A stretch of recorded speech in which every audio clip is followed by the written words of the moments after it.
Ce programme est financé par les amis et partenaires du ministère de Joyce Meyer. Peut-être que vous avez eu quelques échecs, mais vous devez creuser un peu plus profondément parce que vous ne pouvez pas le sortir de votre cœur. Peut-être que vous devez creuser un peu plus profondément et essayer une fois de plus.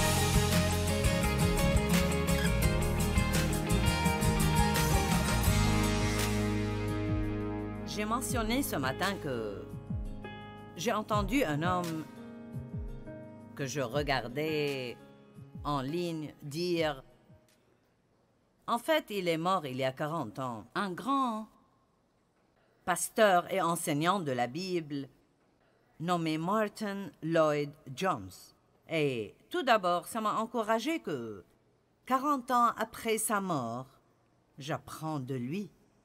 Et donc, ça m'a encouragée parce que quand je ne serai plus là, mon travail ne sera pas perdu. Les gens pourront toujours lire des livres et écouter des messages et nous essaierons probablement de garder mes programmes à la télé jusqu'à ce que ce soit clair que ce n'est pas possible que je sois toujours en vie parce que les gens ne portent plus ce genre d'habits ou ne ressembleront pas à ça. Mais il a dit quelque chose qui m'a marqué.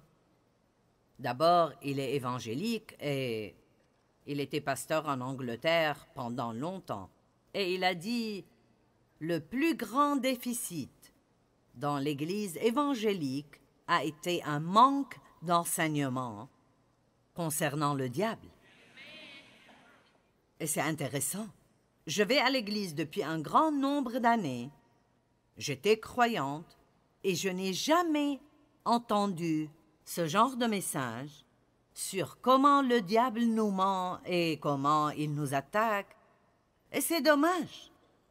Vous savez, peut-être que parler du diable ne semble pas être le truc le plus excitant, mais les gens périssent faute de connaissances. Vous savez, et très souvent, vous pouvez vous battre contre ce que vous pensez être votre ennemi. Et en fait, ce n'est pas votre ennemi du tout. Par exemple, savez-vous qu'une des façons dont Satan nous attaque est à travers des gens qui nous aiment en fait vraiment? C'est la vérité, ils nous aiment.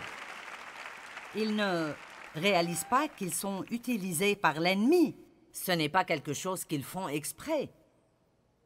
Mais l'ennemi peut en fait venir à travers des gens qui nous aiment vraiment. Et c'est en fait ce qui est arrivé entre Jésus et Pierre, quand Jésus lui a exprimé qu'il était temps pour lui d'aller à Jérusalem et combien il souffrira là-bas. Et Pierre a dit « Oh non, Seigneur, cela ne t'arrivera jamais. » Il est écrit que Pierre a réprimandé Jésus.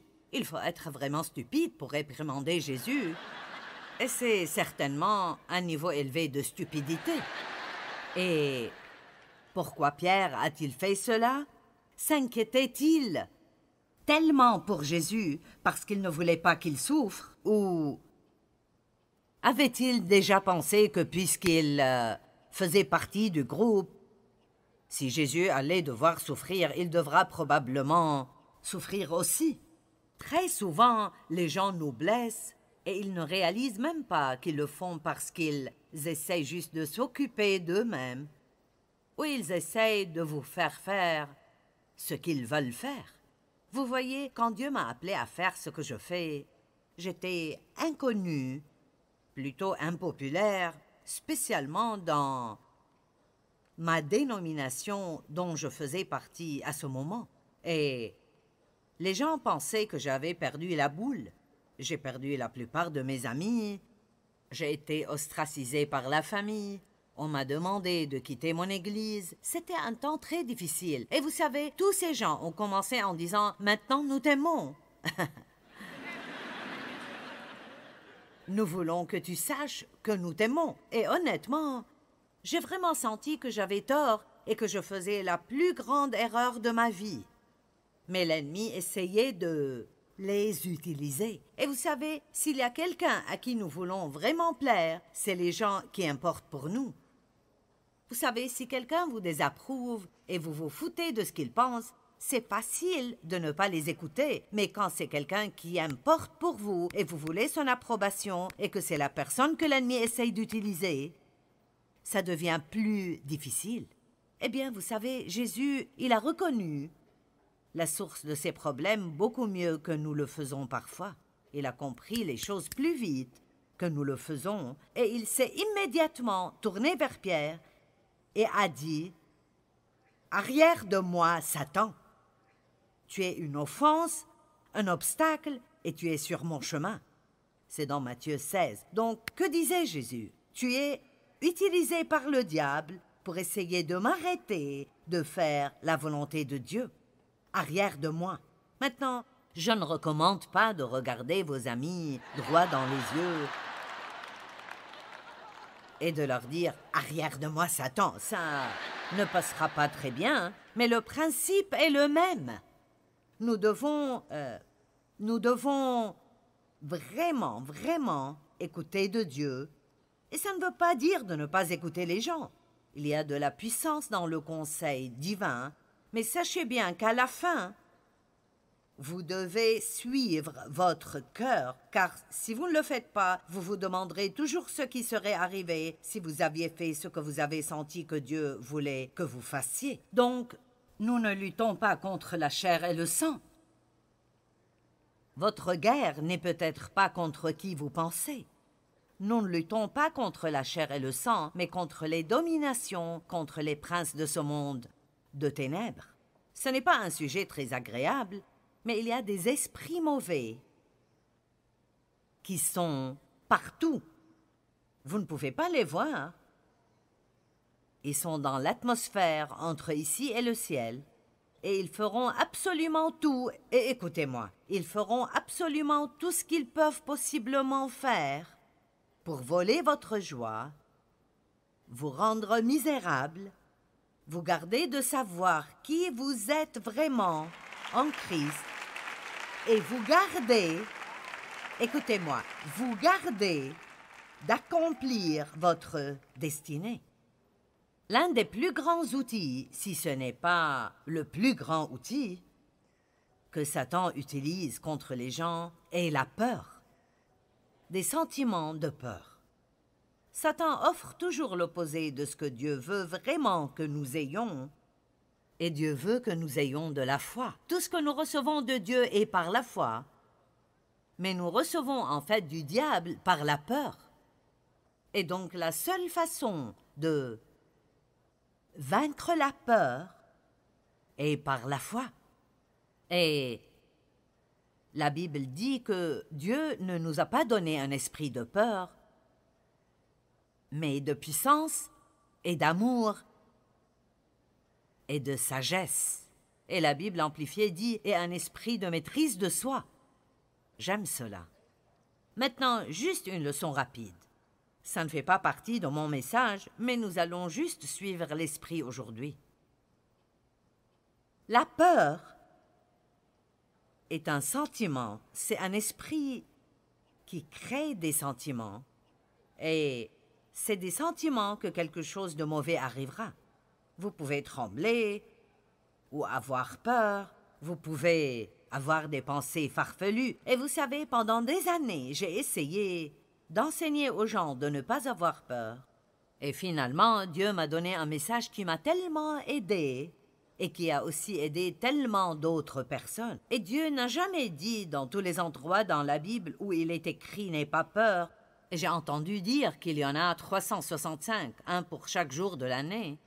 Quand la Bible dit « n'aie pas peur », ça ne veut pas dire de ne jamais ressentir la peur. Ça veut dire que quand vous ressentez la peur, ne fuyez pas. Tenez-vous fermement et continuez à avancer.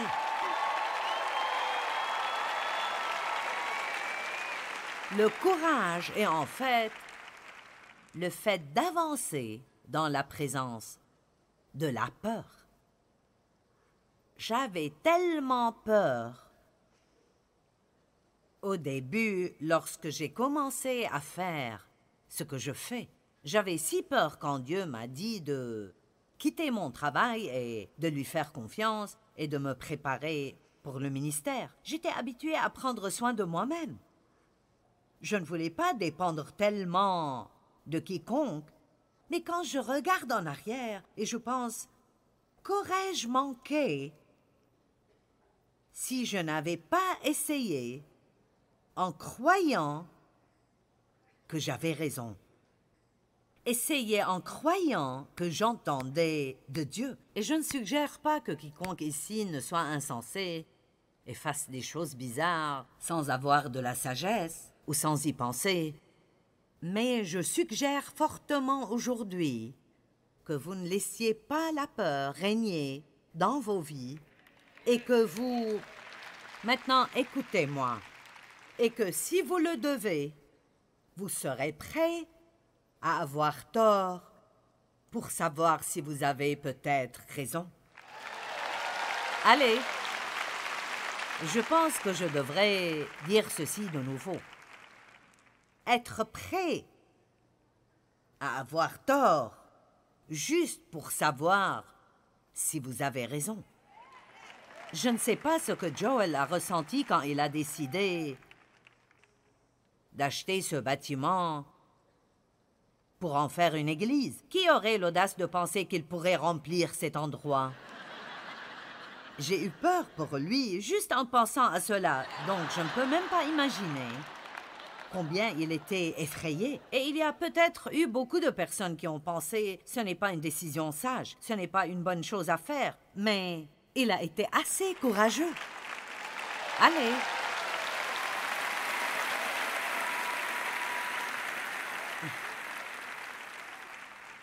Je veux vous dire quelque chose. Être un bon leader, je vais vous le dire tout droit, ça requiert beaucoup de courage.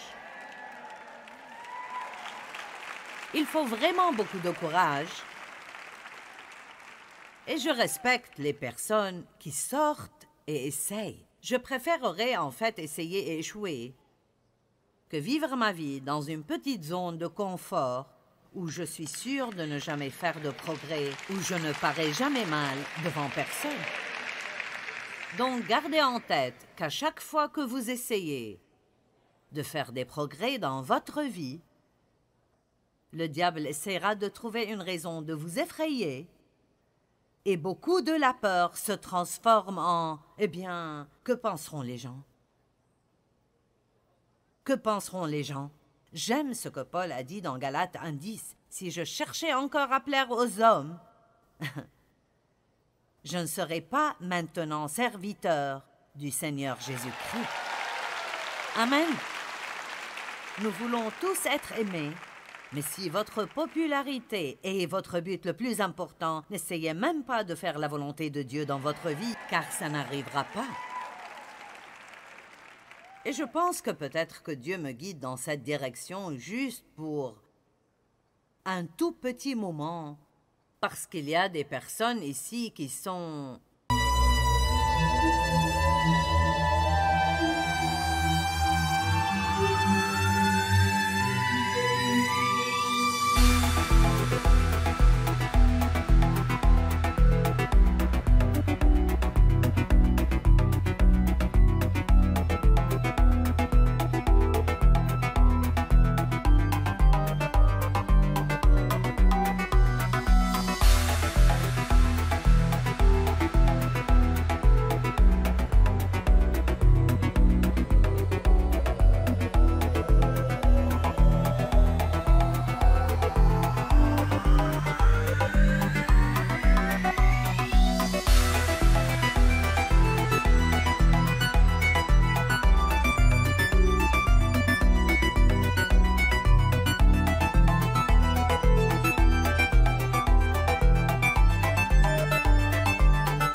près de faire un pas qui vous guidera dans une vie simplement, une vie merveilleuse,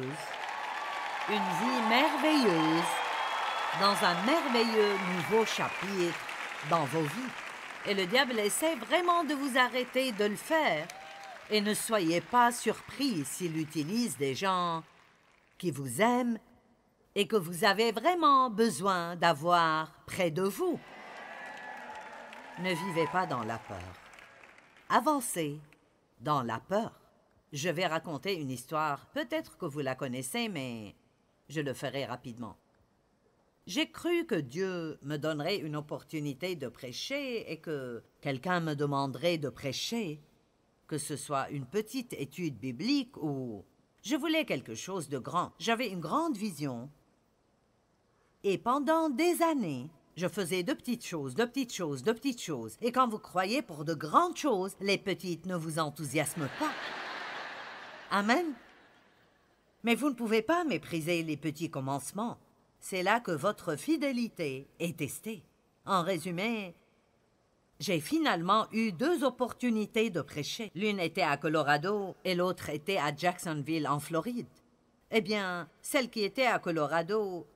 Dave, je demande pardon en avance si ce n'est pas juste, parce que je sais que tu me les corrigeras dès que nous partirons. Mais il y avait un prédicateur bien connu qui allait parler juste avant moi, et donc j'ai senti que c'était génial, parce que j'ai pensé que j'aurais une audience garantie. Vous savez, tout le monde le connaît et l'aime, et donc même s'ils sont coincés avec moi, ils seront dans le bâtiment. Eh bien, quelque chose est arrivé et il a dû annuler. Et il ne restait plus que moi, que personne ne connaissait. Et je ne me souviens pas de tous les détails, mais je sais que quand j'ai quitté de là-bas, tout ce que je voulais, c'était de me cacher. Et donc, ça ne m'a pas donné beaucoup de confiance pour le deuxième endroit où j'allais. Car quand je suis arrivée à cet endroit, j'avais si peur. Et je me souviens qu'il y avait 900 personnes dans l'audience. C'était une conférence de femmes en Floride. Et la seule raison pour laquelle j'ai été invitée était qu'un autre prédicateur avait annulé. Et quelqu'un qui connaissait quelqu'un qui me connaissait à moi. Donc, j'étais très loin d'être en fait l'élu que tout le monde voulait voir là. Et...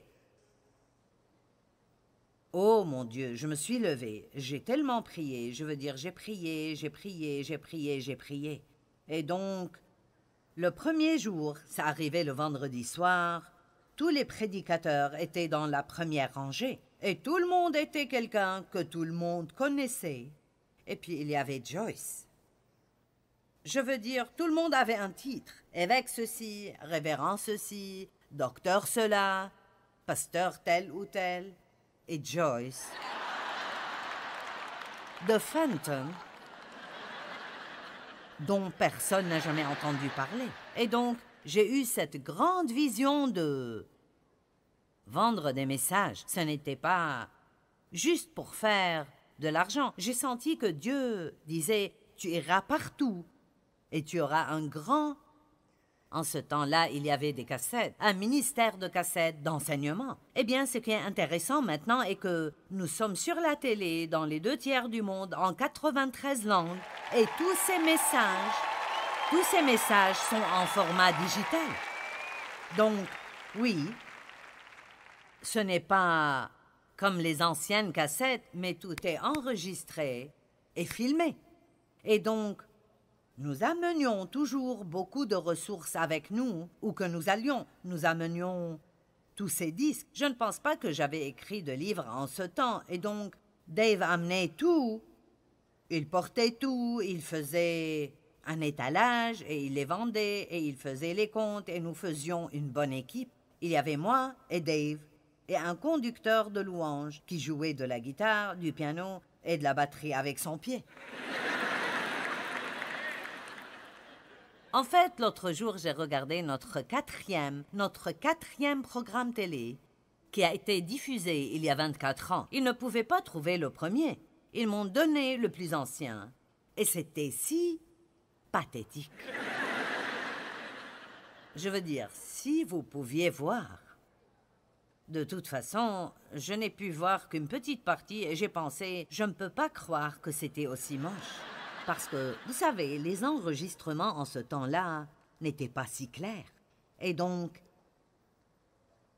cette nuit, le vendredi soir, ils ont dit « Nous voudrions que tous les enseignants d'atelier, je n'étais même pas dans la prédication principale, nous voudrions que tous les enseignants d'atelier prennent 3 ou 4 minutes et disent aux gens sur quoi vous allez enseigner. » Eh bien, j'étais si effrayée, et je vous dis la vérité. Quand je me suis levée pour dire aux gens sur quoi j'allais enseigner, et je ne raconte pas des histoires, j'étais si effrayée quand j'ai ouvert la bouche que la seule chose qui est sortie était un petit couinement.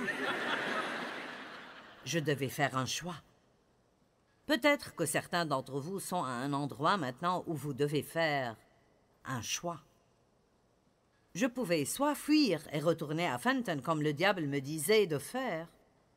Qui penses-tu que tu es? Tu vas te ridiculiser. Tu devrais juste faire tes bagages et rentrer chez toi. Tu te souviens de ce qui est arrivé à Colorado? Ce sera pire ici. Ou je savais que je pouvais creuser juste un peu plus profondément et essayer une deuxième fois. Allez, quelqu'un reçoit une parole aujourd'hui. Peut-être que vous avez eu quelques échecs, mais vous devez creuser un peu plus profondément parce que vous ne pouvez pas le sortir de votre cœur. Peut-être que vous devez creuser un peu plus profondément et essayer une fois de plus. Eh bien, je leur ai parlé de mon atelier. Je me souviens que j'enseignais de Galates 3, 1 à 3. Je parlais de comment nous ne pouvions pas être perfectionnés par les œuvres de la chair, de ce que Dieu seul peut nous changer quand nous marchons en communion avec lui. J'ai donné mon petit enseignement et les gens sont sortis de cette salle et il n'y avait aucune place vacante dans la salle car j'avais près de 400 personnes et je vous le dis, ils ont acheté toutes les cassettes. Ils auraient acheté la nappe si Dave la leur avait vendue. Et donc je suis rentrée chez moi avec une victoire et cela m'a donné un peu de courage pour la fois suivante. Ne pensez pas que vous pourriez jamais avoir une place de succès sans devoir confronter la peur. Et je n'essaye pas de parler pour lui ou pour la famille Austin, mais je peux vous promettre qu'il y a eu tellement de moments où ils ont dû confronter la peur et dire « je préfère ». Je suis prêt à admettre que j'ai tort pour pouvoir savoir si j'ai raison. Allez, donnez gloire à Dieu.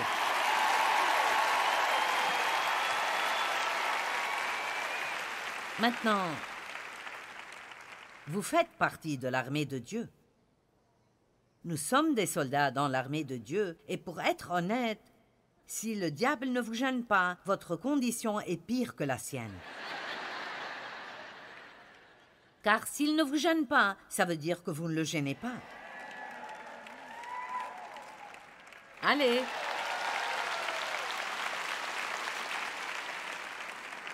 Vous devriez vous attendre à devoir combattre le bon combat de la foi, parfois, ce qui veut dire que tout ce que vous dites, que vous croyez, sera testé à un moment, d'une certaine façon.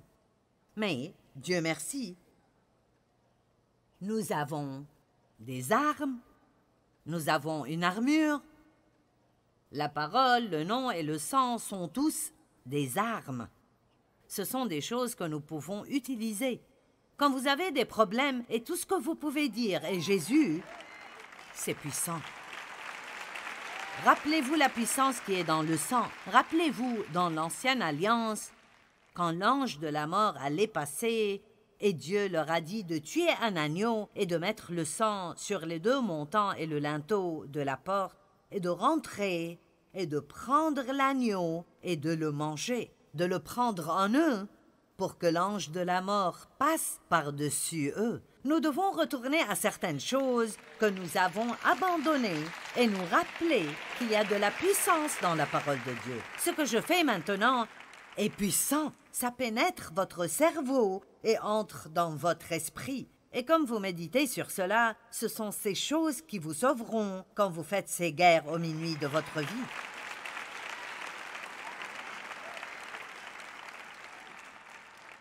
Dieu nous a donné l'opportunité d'avoir une pensée renouvelée. Je veux vous parler de la vérité. Le monde dit qu'il n'y a pas de vérité absolue maintenant. Tout est juste relatif à ce qui arrive. Ce qui est vrai pour moi n'est pas forcément vrai pour vous. Et je ne veux pas être grossière, mais c'est juste stupide. Je veux dire, comment quelque chose peut-il être vrai s'il continue à changer tout le temps? Et donc, Jésus est le chemin, la vérité et la vie. Et je ne le comprends pas entièrement. Je ne comprends peut-être pas pourquoi Dieu fait certaines choses comme il les fait, mais c'est la vérité. Et la seule façon dont nous saurons vraiment quand le diable nous ment est de prendre le temps d'apprendre la vérité et de prendre une décision. Si vous n'avez pas pris cette décision, prenez-la aujourd'hui. Ceci vainc tout le reste.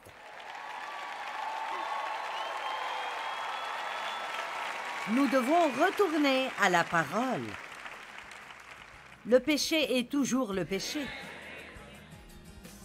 Dieu n'a pas changé d'avis parce que nous sommes plus modernes maintenant.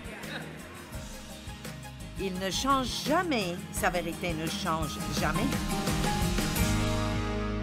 Nous ne savons pas pourquoi certaines choses arrivent comme elles arrivent, mais nous savons que la parole de Dieu ne change jamais et que toute chose concourt pour le bien de ceux qui l'aiment et veulent sa volonté. Concentrez-vous plus aujourd'hui sur ce que vous savez que sur ce que vous ne savez pas, et ça vous aidera vraiment.